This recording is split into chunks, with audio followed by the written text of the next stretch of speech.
eu te pergunto, nós temos organismos internacionais, tem a Organização das Nações Unidas, a ONU, mas se as grandes potências, principalmente aquelas superpotências nucleares, como Estados Unidos, Rússia e China, não derem um exemplo, aí não adianta nada. Eu te pergunto, esse fenômeno da afirmação pela capacidade militar começou a se pronunciar mais a partir do 11 de setembro, quando os Estados Unidos diz: eu vou invadir o Iraque, quem quiser invadir vem comigo, quem não quiser é problema seu. A França e a Alemanha se opuseram. Ele disse: a ONU é apenas um local para discussões intermináveis e monótonas. Foi a partir desse momento que eu queria que o senhor analisasse a evolução do desrespeito às normas internacionais a partir do 11 de setembro. Essa data que você coloca, Capês, de 2001, a gente tem o início de um unilateralismo. Ou seja, se a gente olhar, por exemplo, a guerra do Iraque lá no começo dos anos 90, é um país em conflito com outro no Oriente Médio e há uma ação americana com, digamos, um certo beneplácito ali do Conselho de Segurança, ou seja, dentro ainda daquela arquitetura, e aí faz ali uma intervenção militar para cessar a guerra, né, entre Iraque, Kuwait, entre aqueles países. Agora, com relação ao 11 de setembro, não, ou seja, os Estados Unidos se sentem atacados de modo extraterritorial ali por uma ação que nem é estatal.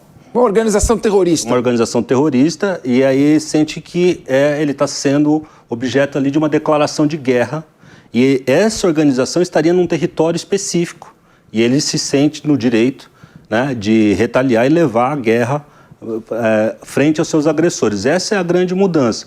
Mas até ali você ainda tem uma certa importância da ONU, das Nações Unidas, ou seja, existe alguma discussão, né? Algum reconhecimento que aquilo era um caso excepcional, por causa, seja a Al-Qaeda, seja o Estado Islâmico, todos são vistos como situações excepcionais que permitiriam ações excepcionais. Mas aí, agora, no mundo atual, é como se o unilateralismo tivesse se exacerbado, começando com a guerra de invasão da Crimeia em 2014 pela Rússia. Aí é uma ação completamente unilateral, né, sem nenhuma provocação, né, com um claro intuito de expansão territorial e marítima.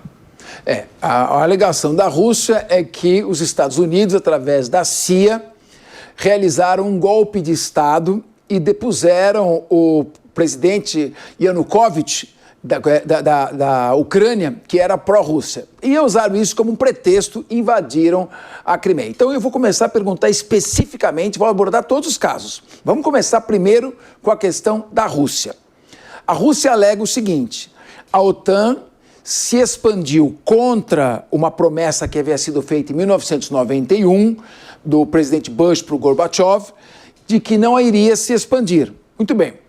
Em 1999, entraram para a OTAN República Tcheca, entrou a Hungria e entrou também mais um país, a República Tcheca, Hungria e um terceiro país que eu não me lembro agora. Depois, em 2003, entraram os países bálticos, a Eslovênia, a Eslováquia, a Romênia e a Bulgária. Depois, em 2004, entra a Croácia e em 2008 convidaram a Geórgia. A Rússia disse: espera um pouquinho, a OTAN está começando a expandir em relação à minha fronteira, vai instalar armas nucleares aqui e eu tenho que me defender. Por isso ela alega o seu direito de defesa para fazer a expansão territorial. Além disso, ela alega que naquela área ali, que é o Donbass, a população é russa, fala russo, tem tradições russas, e a Ucrânia está fazendo uma limpeza étnica. Como você vê essa questão e toda essa discussão? Tem um ponto importante ali, né? Na verdade, existe uma modificação depois da queda do presidente ucraniano, que era pró-Rússia, né? Em que os dois candidatos na eleição seguinte, né, eles são pró-Ocidente. E o Zelensky é um desses que vai para o segundo turno.